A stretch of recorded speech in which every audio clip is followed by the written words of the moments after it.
Então vamos lá, vamos para essa aula aqui agora. Eu preparei essa aula especialmente para você. Eu estou aqui com o meu mapa mental, tá? Então eu estou olhando aqui para a tela, mas é porque eu construí uma aula bem recheada e bem substancial para que você tenha bastante fundamentos na sua carreira, que são aqui 5 passos para você crescer na sua empresa, mesmo que você tenha chegado por último. Tá? Então são 5 passos. Por muitas vezes as pessoas chegam nos ambientes, as pessoas entram numa empresa nova ou iniciam a carreira no seu primeiro emprego e elas não sabem quais são os comportamentos esperados ou quais são os comportamentos que elas precisam traçar para que elas consigam galgar sucesso, galgar crescimento, serem bem-sucedidos nas suas carreiras.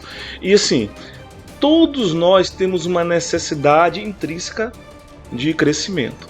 Todos nós temos uma necessidade de crescer. Então aquelas pessoas que não crescem, elas acabam ficando em um estado de não satisfação plena. Yuri, você vai falar para mim aqui agora porque tem pessoas que crescem ou tem pessoas que não querem mais crescer. Já estão acomodadas na situação que elas estão e para elas aquilo é suficiente. Ok, existem pessoas. É de se esperar que num país, e eu não vou falar nem no planeta, mas num país de 250 milhões de pessoas, dentro de uma sala de milhares de pessoas, você vai levantar a mão e você vai ter todos os casos e exceções. Mas eu estou falando aqui sobre a regra. Via de regra, as pessoas que entram nas empresas, elas almejam crescimento profissional, sim. Elas almejam crescimento salarial, elas almejam promoções. Elas querem entrar no ambiente e elas querem ter o reconhecimento do seu trabalho para que com isso elas consigam galgar novos benefícios, né? Porque o crescimento profissional ele te traz alguns benefícios em particular, como uma melhor qualidade de vida, como um maior nível de autonomia. Quanto mais você cresce, você tem um nível maior de autonomia para você executar ou fazer o trabalho da forma como você acredita. Claro, toda autonomia no ambiente corporativo ela é limitada. Vou repetir, toda autonomia no ambiente corporativo é limitada, mas a gente acaba tendo um espaço maior para as nossas decisões. E os jovens de hoje, eles querem relevância nas suas decisões, eles querem fazer a diferença, serem considerados. Então eu vou te falar aqui sobre 6 passos. 6 não, desculpe. 5. 5 passos. Encurtei aqui um agora para que você consiga crescer na empresa onde você está, mesmo chegando por último. Mesmo chegando por último. Porque às vezes a gente chega na empresa e fica na empresa ali 3, 5, 4 anos, aí você tem um monte de gente, você acredita que as pessoas precisam ser promovidas antes de você. E não é bem assim que funciona, ok? Então vamos lá aqui no meu mapa mental. Eu faço algumas afirmações, eu gosto de trazer algumas provocações na nossa aula para que você, primeiro, para que isso não seja só eu te dar 5 passos. Hoje as pessoas estão muito acostumadas, como eu posso dizer, a geração, entenda que a geração que eu falo não é a que nasceu, não. São todas as pessoas que estão no mundo agora. Essa geração nossa é a geração do micro-ondas, que quer um macarrão instantâneo em 3 minutos. Porém, se eu chegar para você e falar aqui, os 5 passos são esse. Alguns talvez você até saiba, mas o porquê isso não faz diferença você saber? Porque, por exemplo, você saber que precisa se alimentar bem, dormir bem, fazer atividade física, você sabe que isso é necessário para o seu bem-estar. E por que você não faz? Porque eu vou te dizer agora o porquê nós vamos construir essa aula através de reflexões para que você possa pensar e ponderar no seu ambiente. Por quê? Porque as decisões são fáceis. Todas as decisões, elas são muito fáceis. A maioria delas. Difícil são as emoções. As emoções que estão envolvidas. Na maioria das vezes, nós sabemos exatamente o que precisa ser feito. Agora, nós conseguimos equilibrar o que precisa ser feito com as nossas emoções ou com a disciplina emocional necessária. Eu estou falando de disciplina emocional mesmo. O que é disciplina emocional? Mesmo sobre um forte ataque, presta atenção, ó, mesmo sobre um forte ataque neurobiológico, você conseguir manter a estabilidade, certo? Emocional para continuar caminhando independente da situação. Alguns podem chamar isso de resiliência, eu estou chamando isso de adaptabilidade ou inteligência emocional. De uma pessoa ir lá e te dizer o contrário, te tirar do sério e mesmo assim você continuar. Então assim, você já viu, vamos começar, você já viu alguém chegando por último e sendo promovido primeiro? Na empresa onde você está, ou em alguns lugares que você passou, você já viu alguém chegando por último e sendo promovido primeiro? Pois, eu já vi. Tá? Eu já fui um desses casos.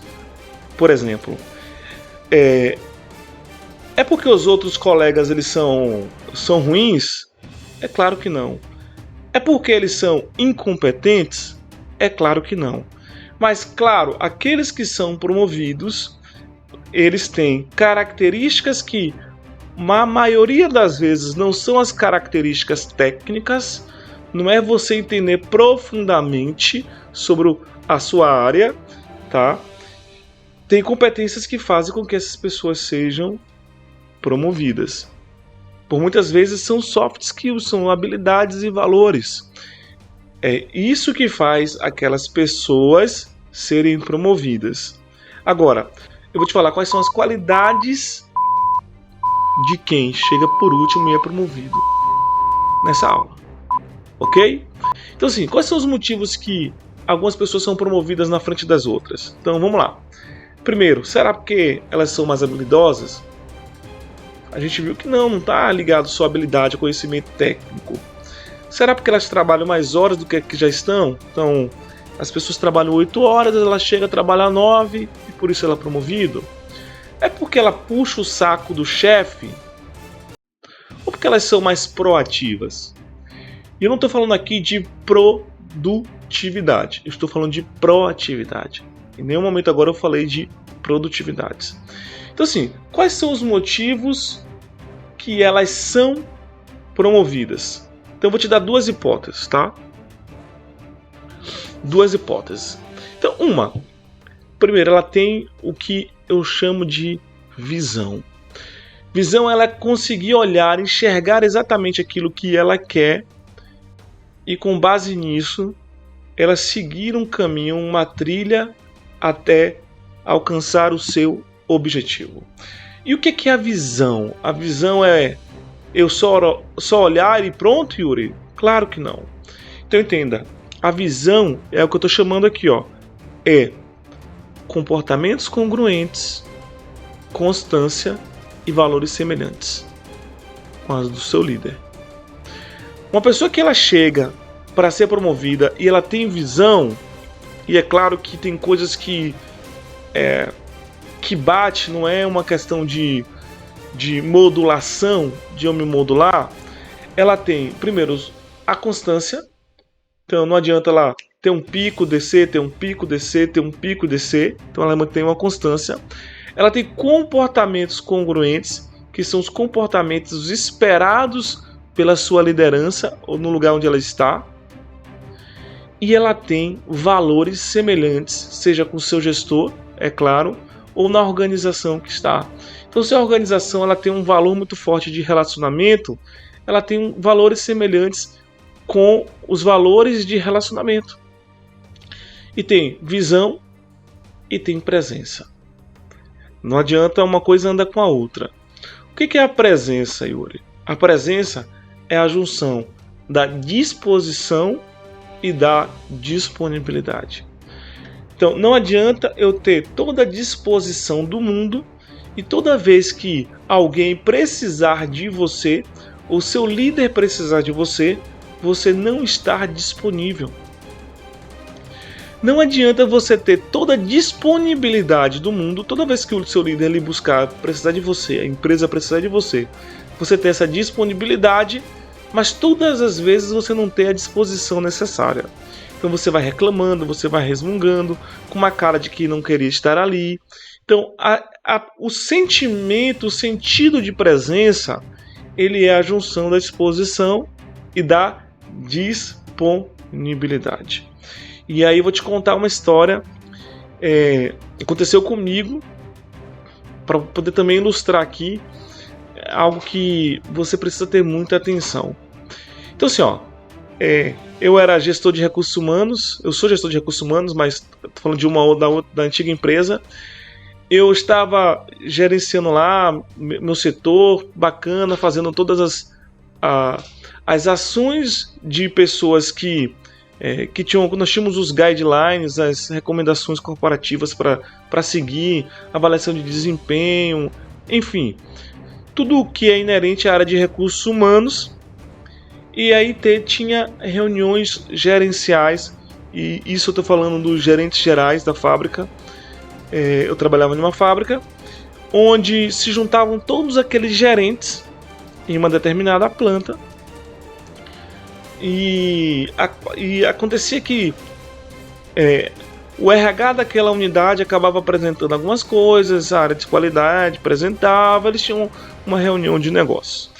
E o meu gestor ele foi para essa unidade, para uma outra unidade, participar dessa reunião e voltou de lá encantado. Me chamou numa sala e falou assim: Yuri, eu quero que você faça isso, faça aquilo, que eu vi lá que na unidade tal, a área de recursos humanos, eles fazem essas coisas que são muito bacanas, e eu gostaria que tudo isso fosse feito aqui. E eu falei: mas espera aí, tudo que você falou nós já fazemos aqui.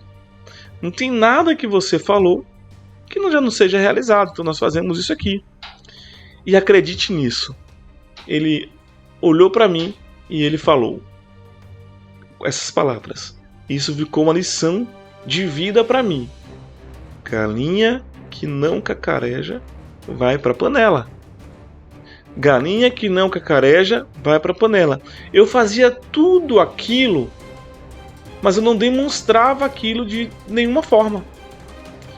Então aquela pessoa foi lá, demonstrou, mesmo fazendo a mesma coisa, e ela foi, vamos dizer assim, ovacionada. Então qual a lição que a gente aprende com isso? Que você precisa, aprender a demonstrar os seus resultados, sob pena de ser ignorado. Entende? Então aprenda a demonstrar os seus resultados, ok? E assim, tem uma outra história. Eu estava numa palestra no Senai, uma palestra sobre carreira, lá no estado de Minas, na cidade de Uberaba. E no vez da minha fala, a gente estava discutindo sobre o tema carreira. Eu levantei e falei: é utopia acharmos que teremos 100% de oportunidade para 100% dos talentos de uma empresa. Gente, não terá. Não haverá. É por isso que existe um movimento muito grande de talentos de empresa entre empresas. Porque é utopia a gente achar que uma empresa terá 100% de oportunidades para 100% dos talentos com assertividade de 100% de tempo.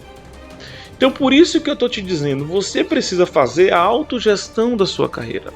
Você precisa fazer a gestão dos teus passos. Então entender quais são os 5 passos para que você seja promovido, mesmo chegando por último, é importantíssimo para você aprender a agir de maneira estratégica. Então assim, se não teremos 100% de oportunidades para 100% dos talentos, significa que quando o recurso é limitado, é necessário priorizar. a empresa, o gestor, sempre ele vai priorizar aquela pessoa que ele acredita que está mais pronta ou que oferece maior risco caso saia. E você precisa ser essa pessoa. Então eu vou te ajudar justamente a você se tornar essa pessoa. Então quais são os 5 passos? Agora nós vamos lá para os 5 passos para você crescer na empresa, mesmo que você tenha chegado por último. Anota aí. Pegou o papel e caneta? Pega papel e caneta. Anota aí, certo? E agora não esquece de dar o like. Não esquece de compartilhar. Comenta, que é a forma como você me ajuda a seguir com esse conteúdo, com o canal, se isso está sendo relevante para você. Então, o primeiro ponto aqui no nosso mapa mental, o primeiro passo que você precisa dar para crescer em um ambiente, em uma empresa, mesmo chegando por último. Primeiro passo, você primeiro precisa reconhecer o ambiente. Primeiro passo, reconhecer o ambiente. Então, o ambiente, aí a gente vai usar uma teoria sociológica do Pierre Bourdieu. O Pierre Bourdieu, ele fala de uma maneira mais clara, mais densa e profunda. Ele fala que toda estrutura social, uma empresa, sua casa, ela tem 3 esferas. Primeiro, o campus, hábitos e o capital. Então, o campus, ela é um ambiente onde você está inserido. Então, por exemplo, e eles estão um dentro do outro. Então, o campus dos advogados, as pessoas que fizeram o OAB, que são formados, aquilo ali é um campus. O seu setor, ele é um campus. A sua empresa, ele tem um campus. A sua família, ele é um campus. A sua faculdade, ele é um campus. Entende? Então, esse campus, dentro desse campus, ele tem hábitos. E esses hábitos, eles dentro do campo, o hábito é que reforça ou afasta. Então você tem ali aquelas pessoas que já são os dominadores naturais daquele ambiente. Você tem ali quais são os pontos ou as falas, a linguagem daquele campus. Você tem o que eles valorizam, o que eles não valorizam. Então, todo campus ele tem um hábito singular, até pela forma de falar. Entende? Então é importante você reconhecer esse campus e entender quais são os hábitos. E dentro dessa estrutura, desse campus, com esses hábitos, você tem o capital. O capital, ele é o recurso que você precisa ter, tanto para ser inserido, quanto para se manter dentro desse ambiente. Então, vamos lá. São 4 capitais que o Pierre Bourdieu fala. Eu estou falando de maneira muito rápida, muito sucinta, só para você entender de maneira estratégica como o campus do seu trabalho ele funciona. Isso é uma teoria sociológica, isso funciona em qualquer lugar, ok? Então, quais são os capitais? Cultural, social, econômico e simbólico, ok? Então, assim, qual é o capital simbólico? O capital simbólico é de uma pessoa que virou uma grande referência, entende? Então, por exemplo, você tem lá, eu vou usar o exemplo, a gente sabe que não está mais entre nós, mas o exemplo do Pelé enquanto vida.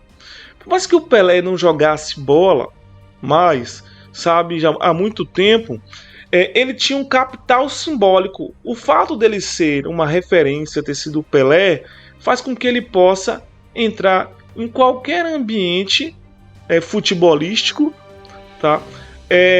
De maneira muito mais fácil do que eu e você que não temos nenhum capital. Entende? O capital econômico. O capital econômico é realmente a estrutura social, né? Ou social não.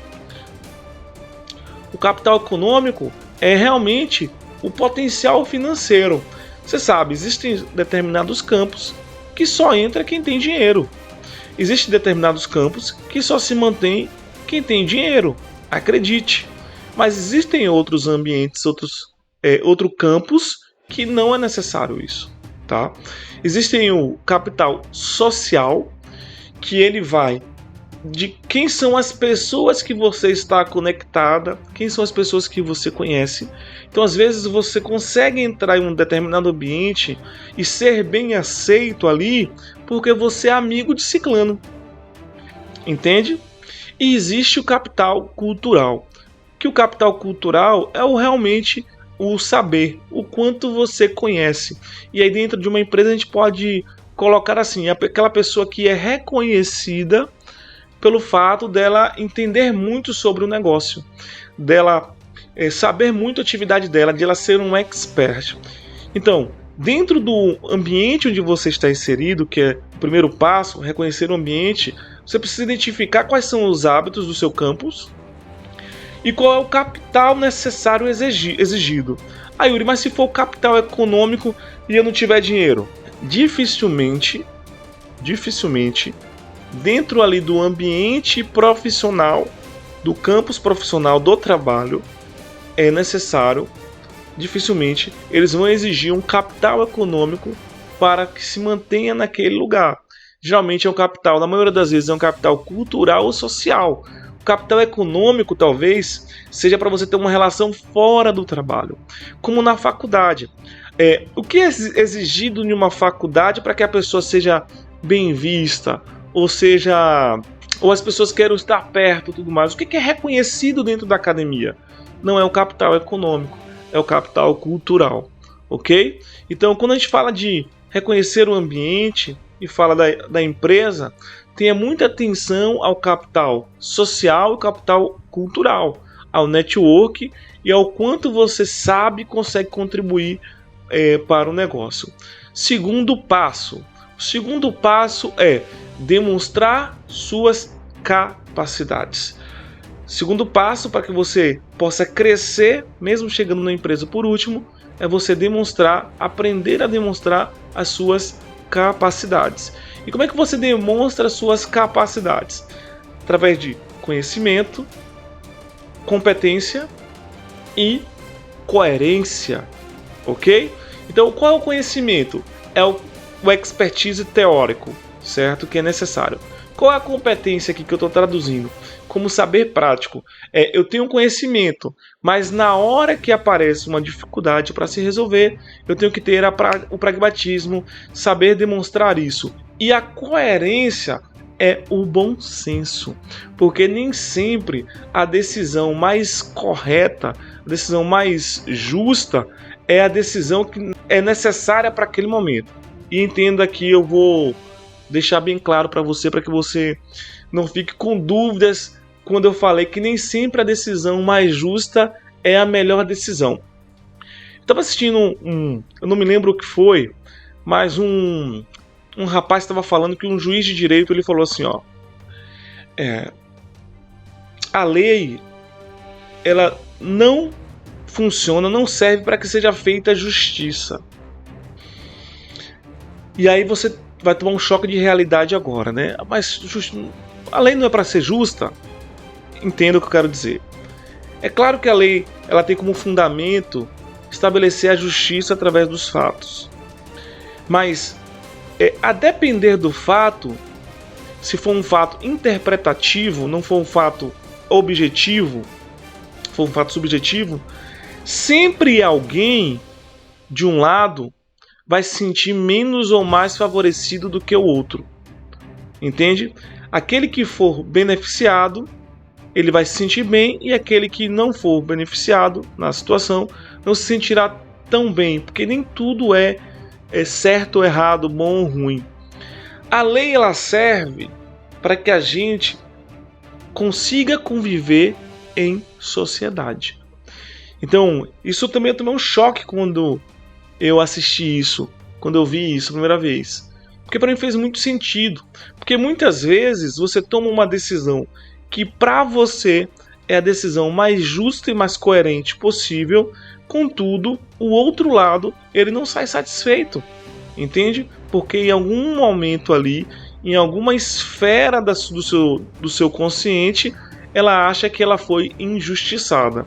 Então, a coerência ou o bom senso é saber como aplicar todo o seu conhecimento e competência para que as relações estejam bem estabelecidas para o bem das pessoas ou da maioria comum, ok? Terceiro passo para que você consiga crescer no ambiente onde você está, mesmo chegando por último. O terceiro passo é: você precisa avaliar as possibilidades. Você vai e passa no concurso público.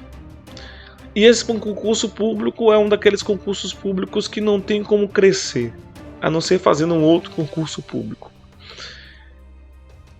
Se você sabe isso, você avaliou essas possibilidades, você sabe que não tem o que fazer mais. Se você quiser crescer, você vai ter que ir para um outro ambiente. Entende? Então, esse passo ele é importantíssimo, porque a partir dele você vai conseguir traçar qual é o seu caminho, o ponto A e o ponto B, para chegar no seu objetivo. Então, como é que você avalia essas possibilidades? Primeiro, cenário de posições. Na sua posição que você está, quantas posições acima você pode ir? Quantas posições acima de você tem para que você possa ir? Qual é o histórico de movimentações? As movimentações sempre acontecem, são recorrentes? Ou não acontece movimentação há 20 anos? Qual a cultura de reconhecimento interno? Então, geralmente quando tem as oportunidades, o lugar onde você está, ela busca internamente reconhecer os de dentro ou ela busca fora? Então, avaliar as possibilidades é essencial para você saber o quanto você está em um ambiente que você pode crescer, o quanto você está em um ambiente que você possa usufruir de ser promovido, tá? O quarto passo para que você possa crescer no ambiente onde você está. O quarto passo, nós falamos 1, 2, 3. O primeiro é reconhecer o ambiente. O segundo, demonstrar capacidades. O terceiro, avaliar possibilidades. E o quarto, estabelecer tempo. Você precisa, na sua carreira, ter os seus objetivos marcados com datas de validade. E o mais importante é ser fiel a eles. Yuri, eu coloquei como um objetivo em 2 anos ser promovido. Deu 3, deu 4, deu 5 e eu não fui promovido ainda. E aí eu pergunto, o que você está fazendo? O que você está fazendo que você não chamou seu gestor para conversar? Que você não entendeu ou perguntou para poder entender o que é necessário para que você alcance esse objetivo? Que você não avaliou essas possibilidades?